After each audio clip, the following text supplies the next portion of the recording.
muito bem-vinda. Hoje eu quero conversar com você sobre um tema que provavelmente está bem mais presente na sua vida do que você imagina.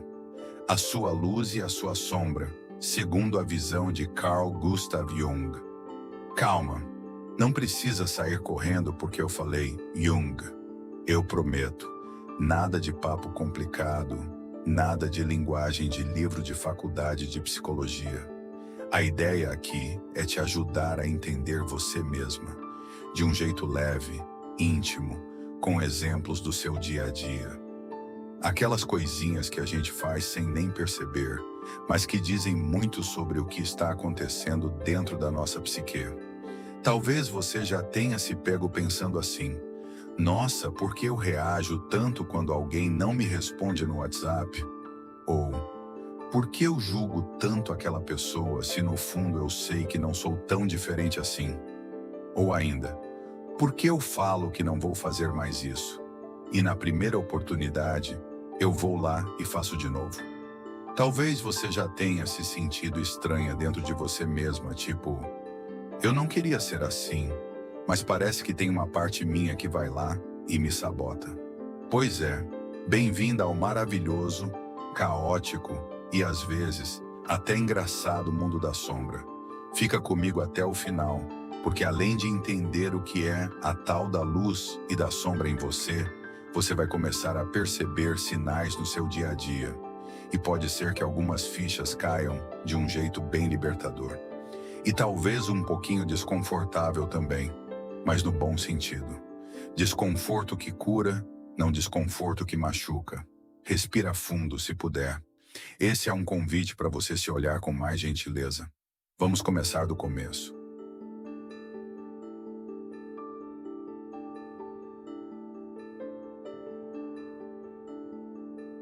Antes de falar da sua sombra, vamos alinhar rapidinho quem foi o Jung e por que esse assunto é tão importante.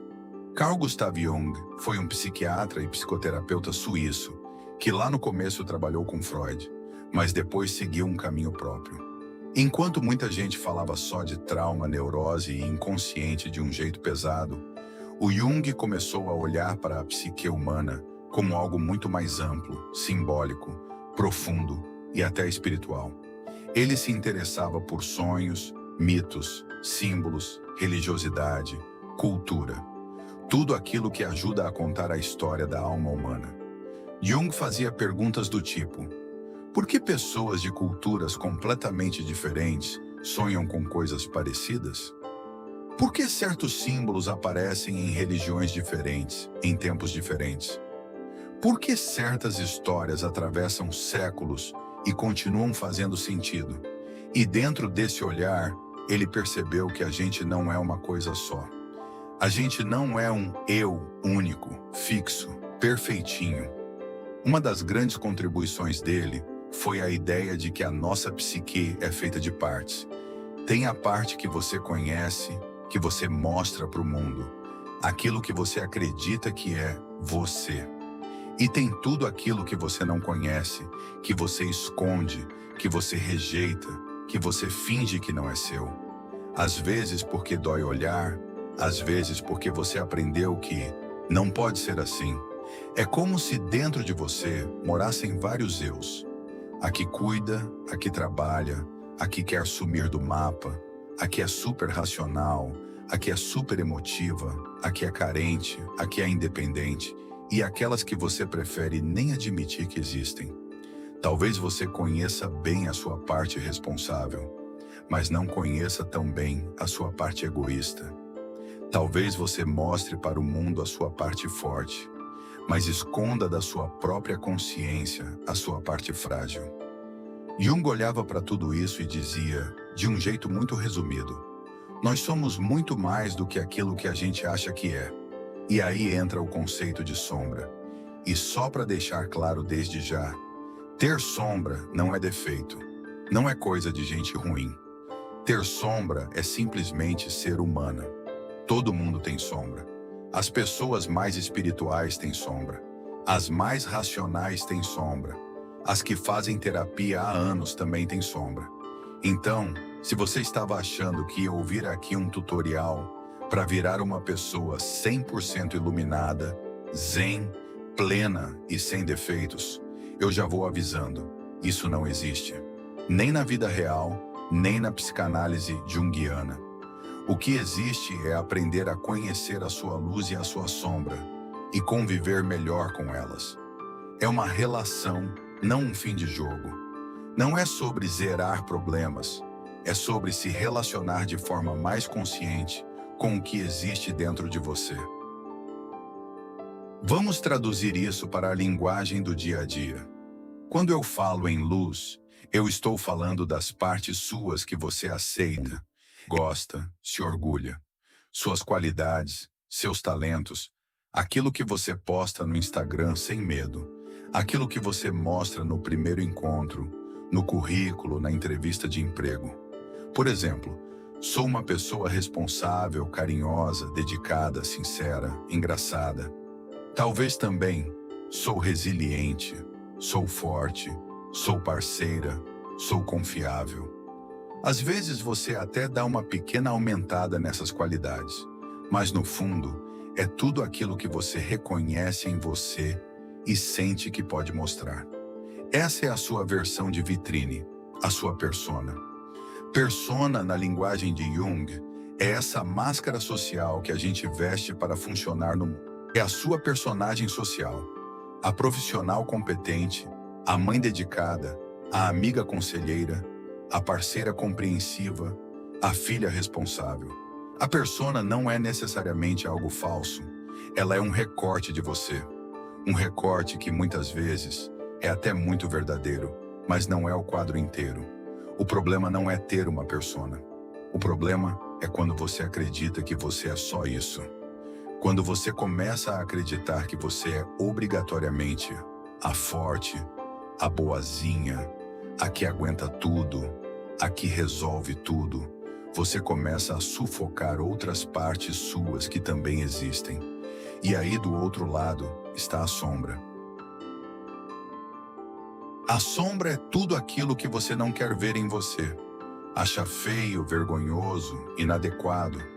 Coisas que você aprendeu que não pode, não deve, não é bonito, não é coisa de mulher direita.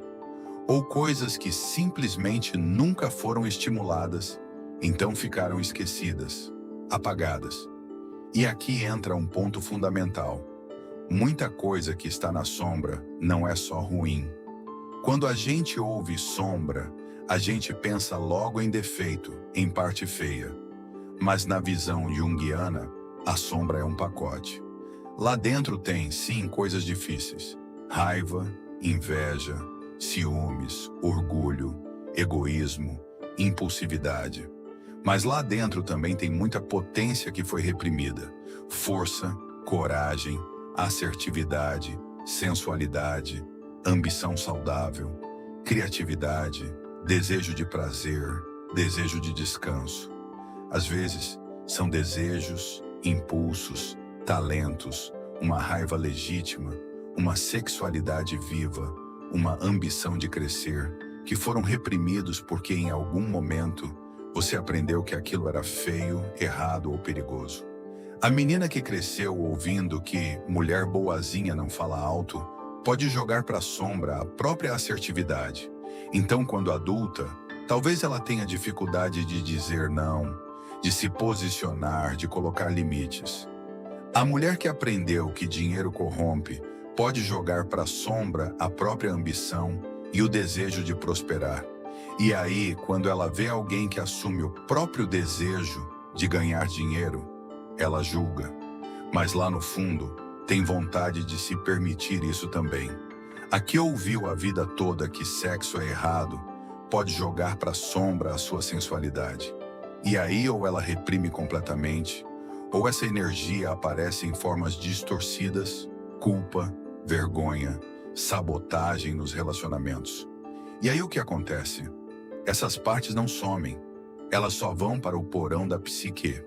E do porão elas dão um jeito de aparecer, geralmente nas horas mais inconvenientes possíveis. Antes da gente ir para os exemplos práticos, eu quero te convidar a fazer uma reflexão. Se fosse para você escrever agora 3 qualidades suas que você mostra com orgulho, quais seriam? Pensa com calma.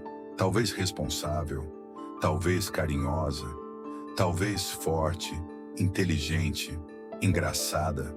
Agora, se eu te perguntasse 3 coisas que você morre de vergonha de admitir sobre você, o que viria na sua cabeça sem censura? Talvez: eu tenho inveja em algumas situações. Eu sou mais egoísta do que eu gostaria de admitir. Eu finjo que não me importo, mas eu me importo demais. Eu tenho medo de ser abandonada. Eu julgo muito certos comportamentos. Não precisa falar para ninguém, é só entre você e você. Guarda essas respostas mentalmente, porque elas vão conversar com o que vem daqui para frente. Vamos agora para os sinais práticos de sombra na sua rotina. Primeiro jeito clássico: a irritação desproporcional. Sabe quando alguém faz algo pequeno, quase bobo, e você reage como se fosse o fim do mundo? A amiga que desmarca em cima da hora. O parceiro que deixa a toalha molhada em cima da cama. A pessoa que não responde sua mensagem, mas está claramente online. A colega de trabalho que faz uma piadinha sem maldade. A família que faz aquele comentário passivo-agressivo no almoço de domingo. O fato em si é pequeno. A sensação aqui dentro é enorme. Você se pega pensando: eu sei que é uma besteira, mas eu não consigo não ficar irritada. Ou: eu sei que eu exagerei, mas parece que mexeu em algo muito maior. A sua reação é tão forte que parece que mexeu em alguma coisa muito mais profunda. Às vezes, o que dói ali não é só a toalha, nem só a mensagem, nem só aquele comentário. Pode ser a sua sombra de abandono, a sua sombra de não ser prioridade, a sua sombra de se sentir invisível, a sua sombra de não ser respeitada. A sombra adora usar esses pequenos episódios do dia a dia como gatilho. É como se ela dissesse: olha aqui, tem algo antigo, dolorido, que você ainda não viu com carinho. Pensa em alguma situação recente em que você reagiu demais. Talvez você tenha se arrependido depois. Talvez tenha pensado: eu não precisava ter falado daquele jeito. Ou: eu poderia ter lidado melhor com isso. Tenta lembrar o que de fato te atingiu ali. Foi só o que aconteceu naquele momento? Ou também aquilo que esse acontecimento disparou dentro da sua história? Às vezes, por trás da raiva do "você não me respondeu", tem anos de se sentir ignorada.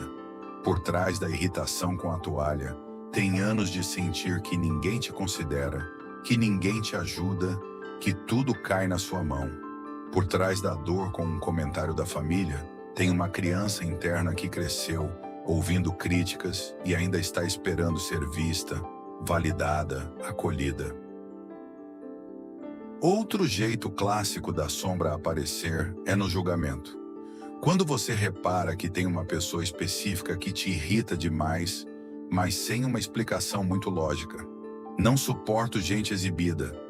Aquela fulana é muito mandona. Detesto mulher que se acha. Olha lá, sempre querendo aparecer. Gente que fala de dinheiro o tempo todo me irrita.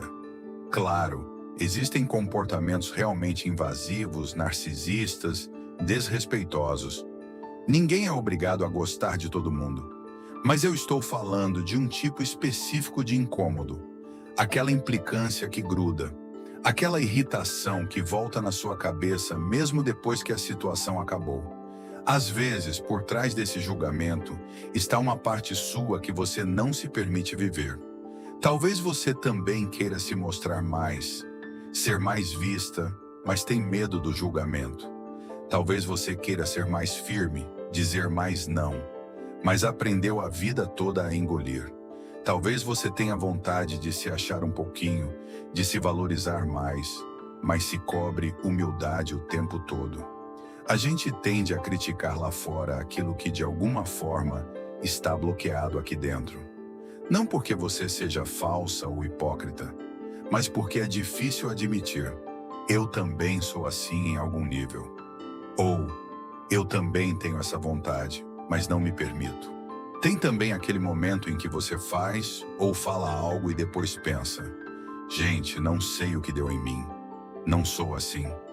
Você explode, briga, fala umas verdades atravessadas, termina uma relação de um jeito radical, toma uma decisão impulsiva, manda uma mensagem que depois se arrepende. E depois fica: eu não me reconheço. Parece que outra pessoa assumiu o meu lugar. Então, talvez isso seja justamente uma parte sua da sombra, assumindo o volante por alguns instantes. Uma versão sua que guarda mágoas antigas. Uma versão sua que está cansada de engolir tudo. Uma versão sua que tem ciúmes, inveja, raiva. Ou até uma versão sua que tem uma coragem que você não costuma acessar no dia a dia. E olha que curioso. Nem sempre é algo feio. Às vezes, é você se impondo, finalmente dizendo o que pensa, finalmente dizendo: chega. Mas como isso estava reprimido há muito tempo, sai de um jeito meio explosivo, meio desajeitado, meio fora de controle. Pensa em alguma situação assim, em que você mesma se assustou com a sua reação. Talvez você tenha pensado: eu não queria ter sido tão dura. Ou, eu não queria ter sido tão fria. Ou, eu não queria ter sido tão agressiva. Você pode não ter a resposta agora, mas guarda essa pergunta. Que parte minha estava tentando aparecer ali? Que parte minha aproveitou aquela brecha para finalmente se expressar? Quando você começa a observar esses momentos com curiosidade, e não só com culpa, você começa a ver a sombra em ação. E se essas cenas que eu estou descrevendo estão fazendo sentido para você, se você já se reconheceu em alguma delas, aproveita e já se inscreve aqui no canal antes de seguir. Assim você não perde os próximos vídeos sobre Jung, sombra e autoconhecimento. Todos com essa mesma linguagem simples e aplicada ao seu dia a dia. Talvez você esteja se perguntando: mas por que a gente não nasce só luz então? Por que tem que ter sombra? Na visão junguiana, a sombra é inevitável. Não tem como crescer em sociedade sem, em algum nível, reprimir partes nossas. Desde a infância, a gente vai aprendendo o que é aceito e o que não é. Menina boazinha não fala assim. Você é forte, não chora. Não faça isso, é feio. Você é a responsável da família. Seja boazinha, não responda. Engole o choro. Não dá trabalho. Não seja egoísta. Cada vez que uma parte sua é julgada, criticada ou não acolhida, você tende a empurrá-la para baixo do tapete. É uma forma de se adaptar, de sobreviver no ambiente em que você está. Principalmente quando você é criança e depende dos adultos. A criança olha e pensa, mesmo sem saber: se eu for assim, me castigam. Se eu for assim, eu sou rejeitada. Se eu for assim, vão rir de mim. Então eu não posso ser assim. E ela começa a cortar pedaços dela mesma para caber no que esperam. Vai se moldando para ser aceita, amada, vista, tolerada. O problema é que, para caber nesse personagem aceitável, você vai deixando partes autênticas pelo caminho. De um lado fica a persona, essa imagem social, o eu que você vende para o mundo. Do outro, a sombra, tudo aquilo que ficou escondido, mas continua vivo em você. As sombras, então, não é um castigo. Ela é um arquivo secreto de tudo que foi reprimido, censurado ou não entendido. Em muitos casos, ela guarda também muita coisa boa que foi proibida. E aqui vem uma parte muito importante.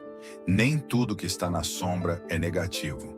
Pelo contrário, muita coisa poderosa sua pode estar escondida ali. A mulher que sempre foi boazinha, mediadora, que nunca briga, pode ter uma força enorme de assertividade na sombra. Uma capacidade de se posicionar, liderar, dizer basta. A que sempre foi ensinada a ser extremamente discreta, pode ter uma artista escondida na sombra, uma vontade imensa de se expressar, criar, aparecer. A que viveu para agradar os outros pode ter uma linda capacidade de se priorizar na sombra, de se cuidar, de dizer: agora é minha vez, sem culpa. Mas como isso não foi permitido, tudo vai para o pacotinho chamado sombra, e a pessoa vai vivendo como se fosse menor do que realmente é. Imagina um baú trancado dentro de você, num quartinho escuro da casa.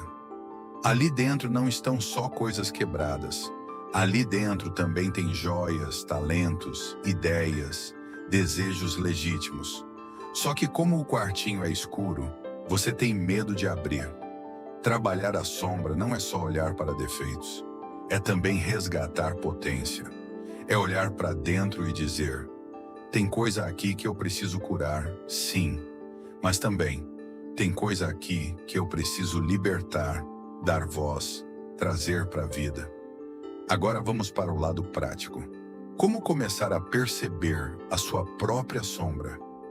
Um caminho é observar os seus exageros. Tudo aquilo que é exagerado em você pode apontar para a sombra. Reações emocionais muito intensas frente a situações pequenas. Ciúmes muito grandes por motivos aparentemente bobos. Vergonha desproporcional. Culpa excessiva daquelas que te esmagam. Medos que paralisam muito mais do que a situação justificaria. Da próxima vez que isso acontecer, em vez de só se julgar, tenta se perguntar: o que isso realmente tocou em mim? De qual história antiga isso me lembra? Esse tamanho de dor combina com o tamanho do que aconteceu agora, ou parece que mexeu em algo muito maior? Outro caminho é observar o que você julga muito nos outros. Pensa em 2 ou 3 características que mais te irritam nas pessoas. Aquelas que você fala: isso eu não suporto. Não suporto gente lenta. Não suporto gente folgada. Não suporto gente carente. Não suporto gente que se acha. Não suporto gente que fala de dinheiro. Anota mentalmente: me irrita gente assim, assim e assado. E depois, com muita gentileza, sem se punir, pergunta: será que existe isso em mim, em algum grau? Será que lá no fundo eu também tenho vontade de fazer isso, mas não me permito? Será que eu morro de medo de ser vista dessa forma? E tem ainda aquilo que você não consegue admitir em você mesma: inveja, raiva, orgulho, vaidade, desejo de reconhecimento, vontade de ganhar dinheiro, vontade de ser admirada, vontade de descansar ou até largar tudo por uns dias. Em vez de negar, você pode começar a dizer para si mesma: ok, eu senti inveja. Isso não me define, mas está em mim. O que essa inveja está me mostrando sobre o que eu desejo e não estou me permitindo viver? Ok, eu senti raiva. Onde exatamente eu me senti desrespeitada ou ferida? Ok, eu senti ciúmes. Do que eu tenho medo de perder? O que é tão importante para mim assim? A sombra começa a perder força quando você reconhece que ela existe. Enquanto você finge que não sente, que não pensa, que não deseja, ela age por baixo dos panos. Quando você admite, ela começa a ser integrada. Uma das coisas mais bonitas na visão junguiana é que a gente não precisa guerrear com a sombra. A ideia não é matar a sombra, expulsar a sombra, fingir que ela não existe. A proposta é trazer luz para a sombra, olhar para ela, reconhecer, compreender de onde surgiu e integrar aos poucos aquilo que faz sentido. Isso exige curiosidade e compaixão. Em vez de "por que eu sou assim, que horror?", perguntar: o que essa reação está tentando me mostrar? Que parte minha está machucada, com medo, carente, com raiva, não ouvida? É uma mudança de postura interna, de julgamento para curiosidade, de rejeição para acolhimento. E lembrar que a sua luz também precisa de cuidado. Responsável demais se sobrecarrega. Boazinha demais engole tudo. Forte demais não pede ajuda. Trabalhadora demais se abandona. A sua luz, quando vai para o exagero, vira uma armadilha. Vira um personagem que você sente que precisa sustentar o tempo todo. Trabalhar luz e sombra é se enxergar inteira, sem se reduzir nem ao melhor, nem ao pior que existe em você. É poder dizer: eu tenho partes muito bonitas e partes difíceis, e tudo isso faz parte de quem eu sou. Eu não sou só a minha melhor versão, nem sou só a minha pior versão. Eu sou um conjunto em movimento, e eu posso aprender a cuidar de todas essas partes. Se você chegou até aqui, muito obrigada pela sua atenção, pelo seu tempo e pela sua abertura para olhar para um tema tão íntimo como a sua própria luz e a sua sombra. Eu espero de coração que essa conversa tenha plantado alguma sementinha de curiosidade sobre a sua psique e que, a partir de hoje, quando você se pegar reagindo de um jeito estranho, exagerado ou julgando muito alguém, você consiga se perguntar: o que a minha sombra está tentando me mostrar? Se esse conteúdo fez sentido para você e te ajudou a se entender um pouquinho mais, eu te convido a se inscrever no canal, porque eu vou continuar trazendo temas sobre autoconhecimento, psique, Jung, sempre com uma linguagem simples e aplicada ao dia a dia. E eu vou adorar se você deixar um comentário me contando: qual parte desse vídeo mais mexeu com você? Teve alguma ficha que caiu? Você se reconheceu em algum exemplo? O seu comentário me ajuda a entender o que faz sentido para você e me inspira a criar os próximos conteúdos. Um beijo grande, se cuida e até o próximo vídeo.